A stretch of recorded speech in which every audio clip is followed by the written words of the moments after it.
worship thee, the only true and living God, and it's through thy Son that we ask these blessings. Amen.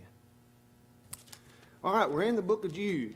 If you have not been a part of this class before, then you can go to YouTube and you can catch up on what you've missed, believe it or not.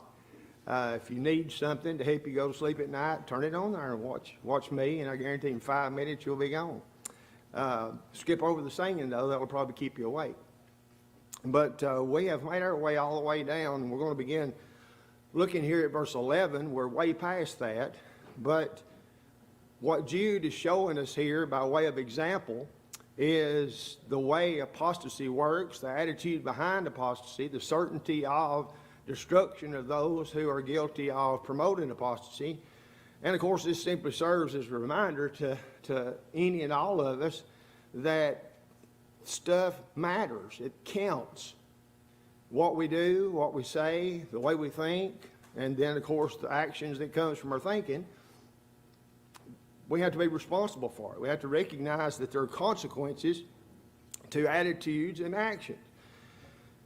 And when we do something that's just plumb silly, don't be surprised if somebody is bold enough and loves us enough to say, that's silly. What are you doing that for? You know. And the worst possible thing for us to do is act like silly stuff and wrong stuff is fine and dandy, because it's not, you know. And sadly, we live in a world in which there's not near enough men and women, boys and girls of character that will actually call a spade a spade. We'll call things by their proper name. That's what we want to follow the example of Jude here, as well as all other inspired writers, and do just that. And we're going to see something relative to our approach later on here in this little old book.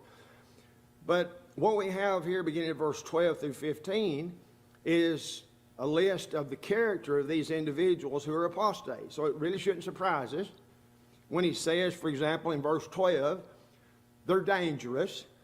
You know, funny thing is, you know, we start talking about something being dangerous, most of the time we don't think about things that are dangerous to our souls presently and then by extension eternally, do we? We think about a disease that could take our lives, physically speaking, or a bad car that's brakes won't work and it's recalled, or a brand of refrigerator that blows up after, you know, something like that that's physically dangerous.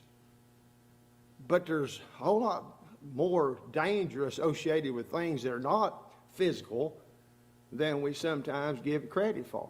And of course, the danger here is from the standpoint and the terminology he uses here is hidden rocks. And of course, that doesn't make much sense either unless you think about what a hidden rock can do. If you are taking out on a leisurely float down the Sequatchie River, and all of a sudden a rock that you was not aware was there, it ends up tearing the bottom out of your boat, and you end up sinking in 3 foot of water, and 3 foot of water, you know, sinking in 3. That's supposed to be a joke. And you end up drowning. Well, you can drown in 3 foot water, but that's a danger of floating the river or anywhere in a boat is hitting something that's right under the surface and you're not there. So there's this point relative to the dangerous nature of the character of these false teachers, these apostates. And then also there, he refers to them as clouds without water. And the idea there associated with that, I think, is the worthlessness of it.